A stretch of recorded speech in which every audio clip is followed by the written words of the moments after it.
close to my heart because I was one of the founders of the group 18 years ago. Founded on the internet, one of the first crowd-funded organisations on the internet to get founded. We said we need £100,000 to get started. And we said 2,000 people pledged that money. By next Tuesday, they'll get going. And we got 2,060 people got going, actually. And the power of people being organised was so good. Before I hand over to John, I'll tell you one little story we had was Evan Davis actually did a news story on Newsnight when he was at economics editor. And he got all his facts wrong from HMRC. And so we actually organised people from the IPSI to actually email into the BBC. This is like 2001. We didn't understand actually the power of the internet, that we're actually bringing down the servers of the BBC. So they found us up and they said, can you stop your people emailing in? Like, oh, why should we? What we can do? So we want an apology from Evan Davis. And so the next night, I think it's the only time I've had Evan Davis apologise on screen for having got his facts wrong and wrote that I wanted to get my facts right, as he wrote that. Well, that was in the past. IPSI now, very much in the vanguard of self-employment, have actually shown people can be organised, actually self-employed. And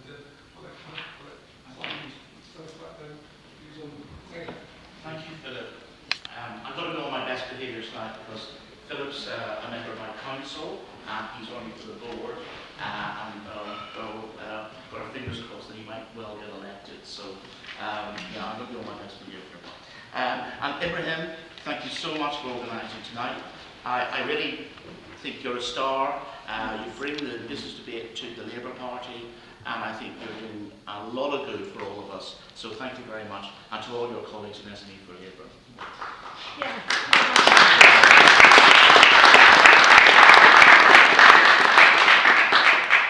So Philip's given a good background of who we are. We're a business organisation that represents self-employed people, mostly on the professional end, but we have quite a few affiliate members now in construction, and we have some in the gig economy. But we are looking across the whole self-employed piece for representing them. We've joined up with Philip on the No Free Work campaign and with the creative industries. So we're talking about everything across the self-employment piece.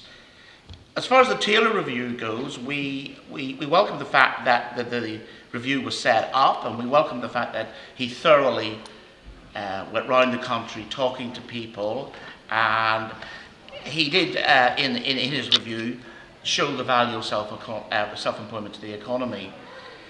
However, we do have some disagreements with him. We do think he has not solved the confusion around the gig economy, and in fact, in many ways, we think this new dependent contractor status would just simply add confusion to the definitions around self-employment. So I'll come back to the gig economy in a moment. What I would like to say about self-employment as a whole, which is now 4.8 million, you know, we believe that over 80% of the people in self-employment enjoy the way they're working, they choose to work this way, they enjoy the flexibility, and they have a very fulfilling life-work balance. They're also, we believe, a key part of the economy, and they're contributing, our figures are around 225 billion to the economy every year, and when you put that into context, that's like enough to fund the NHS twice over. We also believe that, you know, the contribution to industry and the supply chain and all that is crucial. And we have evidence to back that up with Professor Burke from Cranfield University did a very good report a couple of years ago for us, where he looked at self-employed people in industry from the big companies right down to the small companies, and he showed that they were enabling innovation and entrepreneurship of these companies, and that these companies went on to be more successful than other companies, and in the end employed more people.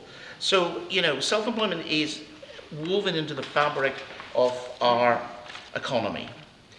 Now, on the gig economy, I think there's a lot of myths around it, and it's not all bad, and Uber's not all bad, I'm afraid to say. And the evidence we've got is that most people in the gig economy are grateful for the opportunity for flexible work. It allows people both to supplement their income and fit their work around their life. It makes a major contribution to the economy as well. The McKinsey Global Institute predicts that it will contribute 45 billion to the Treasury by 2025. So I think, you know, we mustn't be so dismissive of the gig economy, and it is growing and it is becoming more important all the time. Yes, I think it needs some regulation, definitely, and some of the management needs a lot to be desired. But I think we have to maybe encourage them and embrace them in that way. But we understand about vulnerable workers, and we understand the Labour Party's concern about that. And we realise that some people in self-employment have a very challenging time. So we've got together with community, and I think the community were meant to be here tonight, they're unfortunately not, to see if we can get a better understanding of what vulnerable self-employment is. And I mean, we've looked at a lot of the literature and what other people have been saying, and we've come to the conclusion that there are three real areas of vulnerable self-employment, and if you tick two of them, you really are vulnerable. So there's around earnings, it's workers which are at the lower end of the hourly earnings. Then there's an area around dependence. If a particular type of work typically demonstrates high dependence on the client because there's a lack of autonomy or control, that's a sign. And then the third area is security.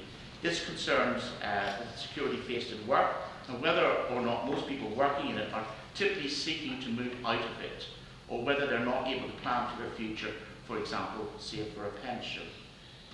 So, I mean, we find that up to 20% of the self-employed are at risk of being vulnerable, and that is around about 800,000 of the 4.8 million. But we have also identified between 350,000 and 500,000, that's around 9 to 13%, that are at risk of being truly vulnerable. So these would include workers such as cleaners, drivers, childminders, careers and labourers. Now, not all of them are vulnerable, but they are at risk of being vulnerable. I think it's important to remember these figures are the ceiling of vulnerability, because if they do not consider external circumstances such as household income and so on, you can't really judge them as vulnerable.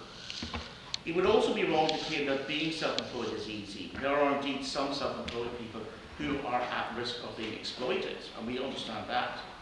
Because unlike employee and worker status, self-employment is not defined in UK law. The confusion allows a small number of unscrupulous companies to exploit vulnerable workers, falsely classifying them as self-employed to shirk their responsibilities to the workers. The difficult thing is to restore these workers' rights while also protecting the vital flexibility and thus productivity and dynamism of the UK's freelancer population.